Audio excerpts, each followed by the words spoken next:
জয় মা কালী। সকলকে নমস্কার। আজকে আমি আপনাদের জুন মাসে ধনু রাশি বা লগ্নের জাতক জাতিকাদের জীবনে ঘটতে চলা 8টি মহা ভবিষ্যৎবাণী কিন্তু বলবো।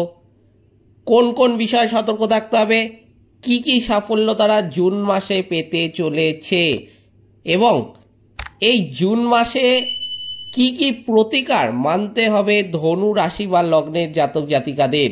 তবে আমার এই ভিডিওটা জুন মাসের কয়েকদিন আগে বানানোর মূল উদ্দেশ্য কিন্তু একটাই, যে এই প্রতিকারগুলো যেটা আজকের ভিডিওর মাধ্যমে বলবো সেগুলো যত দ্রুত মানতে শুরু করবেন তত কিন্তু ভালো। কারণ 27শে মে 2025 কিন্তু একটা গুরুত্বপূর্ণ যোগ রয়েছে। 27শে মে 2025 কিন্তু শনি জয়ন্তী, বড় বাবার জন্মদিন। এই দিনটা কিন্তু অত্যন্ত শুভ এই 2025 সালে।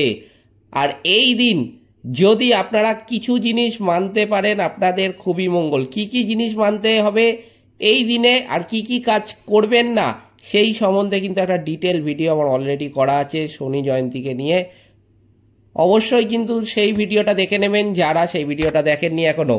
আর এই ধনু রাশি বা লগ্নের জাতক জাতিকাদের উদ্দেশ্যে যে প্রতিকারগুলো আজকের ভিডিওর মাধ্যমে বলবো সেটা কিন্তু যদি 27 তারিখ থেকেই তারা মানতে শুরু করতে পারে বা 28 তারিখ আমি বলবো, যদি এর মধ্যে মানতে শুরু করতে পারে তারা কিন্তু খুবই ভালো ফল পাবে, কারণ দিনটি কিন্তু অত্যন্ত শুভ। তবে ভিডিওটি শুরু করার আগে আপনাদের উদ্দেশ্যে আমি শুধু একটাই অনুরোধ রাখবো যে ভিডিওটিতে অবশ্যই একটি লাইক, একটি শেয়ার এবং আমার চ্যানেলটিকে সাবস্ক্রাইব করে পাশে থাকা বেল আইকনে ক্লিক করে নোটিফিকেশন বাটনটা কিন্তু অল করতে ভুলবেন না, যাতে জ্যোতিষ শাস্ত্র সম্পর্কিত সঠিক ভিডিও আপনাদের কাছে দ্রুত পৌঁছে যায়। এছাড়াও কমেন্ট বক্সে কিন্তু অবশ্যই জানাবেন জয় মা কালী। মা দক্ষিণা কালী আপনাদের সমস্ত রকম দুঃখ ও বিপদের হাত থেকে কিন্তু রক্ষা করবেন। তো চলুন আজকের ভিডিওটা শুরু করা যাক। যেটা দেখা যাচ্ছে এই জুন মাস কিন্তু একটা স্মরণীয় মাস হতে চলেছে ধনু রাশি বা লগ্নের জাতক জাতিকাদের কাছে। এই জুন মাসে কিন্তু তারা বহু সাফল্য লাভ করতে চলেছে। কর্মজীবনের দৃষ্টিকোণ থেকে এই মাসটি কিন্তু অত্যন্তই ভালো যাবে। আপনার উপর কাজের চাপ এই সময় কিন্তু অনেকটাই কম থাকবে। কঠোর পরিশ্রমও কিন্তু এই মাসে বাকি মাসগুলো, বিশেষ করে মে মাসে কিন্তু অতটা কঠোর পরিশ্রম লক্ষ্য করা যায়নি কিছু কিছু ধনুরাশি বা লগ্নের জাতক জাতিকাদের, তার থেকেও কিন্তু কম থাকবে এই জুন মাসে। বিশেষ করে জুন মাসের 2 তারিখ থেকে জুন মাসের 15 তারিখ পর্যন্ত সময়টায় কিন্তু অনেকটাই কাজের চাপ হালকা থাকবে। এই সময়ে কর্মক্ষেত্রে সাফল্য কিন্তু আসতে লক্ষ্য করা যাবে। এই সময় ব্যবসায়ীদের জন্য উত্থান পতনে কিন্তু পূর্ণ হবে। মাসের শুরুটা কিন্তু দুর্বল হবে ব্যবসায়ীদের জন্য। আমরা যদি শিক্ষার্থীদের কথা বলি তাহলে কিন্তু বলবো যে মাসের শুরুটা আপনার জন্য অত্যন্ত ভালো হতে চলেছে, কিন্তু আপনার একাগ্রতা বারবার কিন্তু এই সময় ব্যাহত হবে। তাই জন্য আপনাকে কিন্তু যথেষ্ট সতর্ক থাকতে হবে এই সময়। এই বিষয়ে যতটা মানতে পারবেন ততটাই কিন্তু ভালো হবে আপনার জন্য। দেখুন, ভালো হওয়া কিংবা খারাপ হওয়া দুটোই কিন্তু এই সময় তাই জন্য আপনার হাতে রয়েছে। আপনি নিজেকে চাইলে ভালোও রাখতে পারেন, আপনি নিজেকে চাইলে খারাপও রাখতে পারেন। যদি নিজেকে ভাবেন যে ভালো রাখবেন তাহলে কিন্তু অবশ্যই এই কথাগুলো মেনে চলার চেষ্টা করবেন। এই সময় যেটা দেখা যাচ্ছে, যেটা আরেকটি গুরুত্বপূর্ণ ব্যাপার, সেটা কিন্তু হচ্ছে মেডিসিন বা সার্জারি অধ্যয়নরত ছাত্রদের সাফল্য অর্জনের দুর্দান্ত সম্ভাবনা কিন্তু এই সময় লক্ষ্য করা যাচ্ছে। আপনি যদি পড়াশোনার জন্য বিদেশে যেতে চান তবে জুন মাসের 2 তারিখ থেকে জুন মাসের 10 তারিখ পর্যন্ত সময় কিন্তু আপনার জন্য অত্যন্ত শুভ হতে চলেছে। এই সময় আপনি আপনার স্বপ্ন কিন্তু পূরণ করতে পারেন। এই সময় পারিবারিক জীবনের জন্য কিন্তু উত্থান পতনে পূর্ণ হওয়ার একটা সম্ভাবনা রয়েছে। পারস্পরিক সম্প্রীতির অভাব দেখা দেবে, যা পারিবারিক পরিবেশকে কিন্তু নষ্ট করতে পারে। তাই জন্য আগের থেকেই কিন্তু এই সময় ধনুরাশি বা লগ্নের জাতক জাতিকাদের যতটা সম্ভব সতর্ক থাকতে হবে। শারীরিক সমস্যা আপনার বাবা ও মাকে কিন্তু এই সময় কষ্ট দিতে পারে। আপনি যদি প্রেমের সম্পর্কে থাকেন তবে এই সময়টা আপনার জন্য কিন্তু বেশ অনুকূল হতে পারে।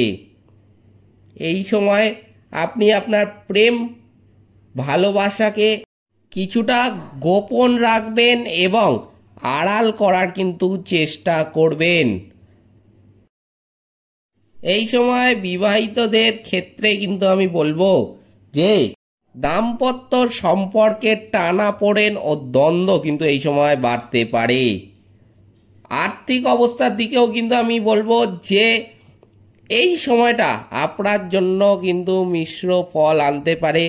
বিশেষ করে জুন মাসের 2 তারিখ থেকে জুন মাসের 10 তারিখ পর্যন্ত সময়টা, এই সময় কিন্তু অতিরিক্ত ব্যয় করতে যাবেন না। যতটা দরকার ততটাই কিন্তু ব্যয় করবেন, বুঝে শুনে খরচ করার কিন্তু চেষ্টা করবেন।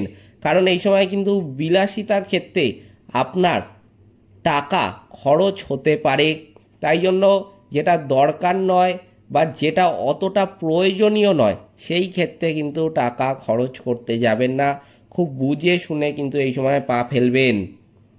এই সময় পরিবারের সদস্যদের আয়ের কারণে সম্পদের কিছুটা কিন্তু বৃদ্ধি হওয়ারও একটা সম্ভাবনা লক্ষ্য করা যাচ্ছে। এই সময়ের মধ্যে আপনার ব্যয়গুলিও কিন্তু দ্রুত বৃদ্ধি পাবে। বিশেষ করে যেটা আমি বললামই যে আপনার কোনো শখের জিনিস কিনতে গিয়ে বা আপনার কোনো বিলাসিতার কারণে কিন্তু এই সময় ব্যয় অত্যন্ত বৃদ্ধি পাবে। তাই জন্য আগে থেকে কিন্তু এই বিষয়ে সতর্ক থাকতে হবে। জুন মাসে স্বাস্থ্যের দিক থেকে কিছুটা দুর্বল হওয়ারও কিন্তু একটা সম্ভাবনা লক্ষ্য করা যাচ্ছে ধনু রাশি বা লগ্নের জাতক জাতিকাদের। এই সময় খুব সাবধানে গাড়ি চালাবেন বা সম্ভব হলে 1 সপ্তাহের জন্য গাড়ি চালানো কিন্তু এড়িয়ে চলুন। বিশেষ করে প্রথম সপ্তাহটার কথা কিন্তু আমি এখানে বলছি যে জুন মাসের প্রথম সপ্তাহটা কিন্তু যারা গাড়ি চালিয়ে কাজে যান, কর্মক্ষেত্রে যান, চাকরিতে যাচ্ছেন বা ব্যবসায় যাচ্ছেন বা যেখানেই যাচ্ছেন কর্মক্ষেত্রে আপনি যাচ্ছেন, অবশ্যই কিন্তু যদি পারেন যে গাড়ি না চালিয়ে ট্রেনে বাসে করে যেভাবেই আপনার যতটা দূর সেরমভাবে যাওয়ার চেষ্টা করবেন। কিন্তু 1 সপ্তাহ পারলে কিন্তু গাড়িটা না চালানোই শ্রেয়। বা যদিও চালান, খুব কাছেই যাচ্ছেন, গাড়ি চালিয়ে যাচ্ছেন বা সেরকম কোথাও যাচ্ছেন যে সেক্ষেত্রে খুব অসুবিধা হবে, আপনার গাড়ি নিয়ে যেতে হবে, সেক্ষেত্রে কিন্তু আমি বলবো যে গাড়িটার স্পিড কিন্তু যতটা কম রাখবেন ততটাই মঙ্গল আপনার জন্য। এই সময় একটা দুর্ঘটনা হওয়ার কিন্তু সম্ভাবনা লক্ষ্য করা যাচ্ছে। তাই জন্য আগে থেকেই কিন্তু আপনাদের সতর্ক রাখছি যে যতটা পারবেন কিন্তু এই বিষয়ে সতর্ক থাকবেন ধনু রাশি বা ধনু লগ্নের জাতক জাতিকারা। যে কোনো ধরনের সংক্রামক রোগের বিরুদ্ধেও কিন্তু বিশেষ যত্ন নেবেন। এই সময় কোনো রোগকে কিন্তু ছোট করে দেখবেন না। অনিয়মিত রক্তচাপ আপনার সমস্যা কিন্তু তৈরি করতে পারে। তাই এই সময়টা কিন্তু স্বাস্থ্যেরও একটু যত্ন নেবেন। বিশেষ করে কিন্তু আমি বলছি ওই জুন মাসের 10 থেকে 12 তারিখ মধ্যে এই জিনিসগুলো যেগুলো এতক্ষণ ধরে বলে গেলাম সেগুলো কিন্তু আসতে লক্ষ্য করা যাবে ধনু রাশি বা লগ্নের জাতক জাতিকাদের। কোন কোন বিষয়ে সতর্ক থাকবেন তা তো এই সময় আমি বলেই দিলাম। তো চলুন এবার জেনে নেওয়া যাক কী প্রতিকার আপনাদের মানতে হবে। এই সময় আপনার রাশির অধিপতি বৃহস্পতি মহারাজের বীজ মন্ত্রের জপ কিন্তু করা উচিত। এছাড়াও ভগবান শ্রী হরি বিষ্ণুর উপাসনা করা আর তাকে হলুদ চন্দন অর্পিত করা উচিত। তাহলে কিন্তু আপনাদের বিপদ অনেকটাই কেটে যাবে এবং যে সমস্ত ধনুরাশি বা লগ্নের জাতক জাতিকারা সুফল জীবনে লক্ষ্য করতে পারছিলেন না, জীবনের সাফল্য আসছিল না, বেশ কয়েক মাস ধরে সেরকমভাবে সাফল্যের মুখ দেখতে পাচ্ছিলেন না, তারাও কিন্তু সাফল্য দ্রুত দেখতে পাবেন। কারণ এই প্রতিকারগুলো মানলে কিন্তু আপনার জীবন থেকে বহু নেগেটিভিটিও কেটে যাবে। এই ছিল আজকের ভিডিওটিতে অবশ্যই একটি লাইক, একটি শেয়ার এবং চ্যানেলটিকে সাবস্ক্রাইব করে পাশে থাকা বেল আইকনে ক্লিক করে নোটিফিকেশান বাটনটা কিন্তু অল করতে ভুলবেন না, যাতে জ্যোতিষশাস্ত্র সম্পর্কিত সঠিক ভিডিও আপনার কাছে দ্রুত পৌঁছে যায়। এছাড়াও কমেন্ট বক্সে কিন্তু অবশ্যই জানাবেন জয় মা কালী, মা দক্ষিণা কালী আপনাদের সমস্ত রকম বিপদ ও দুঃখের হাত থেকে কিন্তু রক্ষা করবেন। সকলে ভালো থাকবেন, সুস্থ থাকবেন। নমস্কার।